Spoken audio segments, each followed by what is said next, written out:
Assalamualaikum warahmatullahi wabarakatuh. Nama saya Muhammad Aswari Hamdan dengan NIM 21 2019 0411, Prodi Teknik Informatika kelas E semester 5.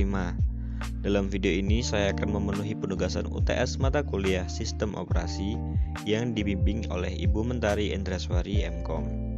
Saya salah satu anggota dari kelompok 6 dengan materi konsep penjadwalan proses sistem informasi. Jadi sebelum itu kita harus mengetahui apa sih yang dimaksud dengan sistem operasi dan sistem operasi proses terlebih dahulu.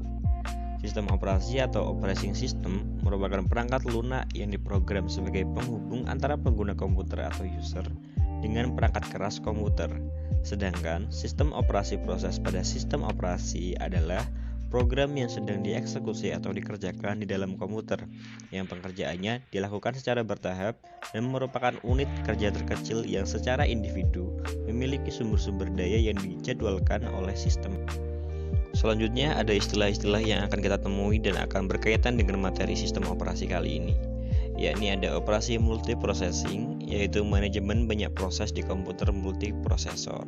Lalu multiprogramming atau multitasking, yakni manajemen proses dengan masing-masing pemroses melakukan pengolahan secara independen, dan distribute processing, yakni manajemen banyak proses yang dieksekusi di banyak komputer yang tersebar atau terdistribusi di satu jaringan. Selanjutnya, proses penjadwalan sebuah proses dapat memiliki 3 status utama, yaitu running, status yang dimiliki pada saat instruksi-instruksi dari sebuah proses dieksekusi. Lalu ada waiting, status yang dimiliki pada saat proses menunggu sebuah event seperti proses MK. Ada ready, status yang dimiliki pada saat proses siap untuk dieksekusi oleh prosesor.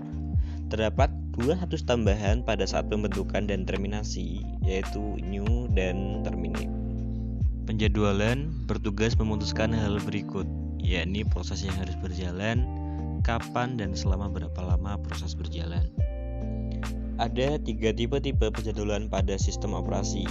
3 diantaranya adalah penjadwalan jangka pendek atau short-term scheduler, bertugas menjadwalkan alokasi pemroses di antara proses-proses ready yang berada di memori utama.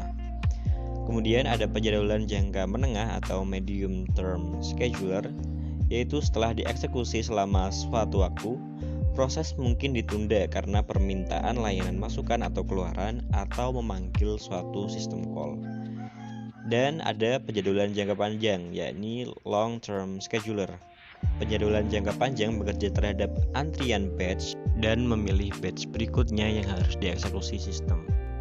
Dan yang terakhir adalah strategi penjadwalan, yakni ada penjadwalan non-preventif atau run to completion. Begitu proses diberi jatah layanan pemroses, maka pemroses tidak dapat diambil alih oleh proses lain sampai proses itu selesai.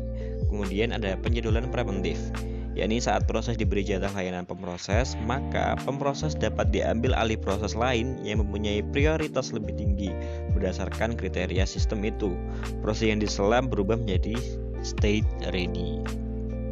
Jadi mungkin itu sedikit materi tentang konsep penjadwalan proses sistem operasi yang dapat saya sampaikan. Kurang lebihnya saya mohon maaf yang sebesar-besarnya. Kritik, saran, dan masukan akan sangat saya terima. Dan assalamualaikum warahmatullahi wabarakatuh.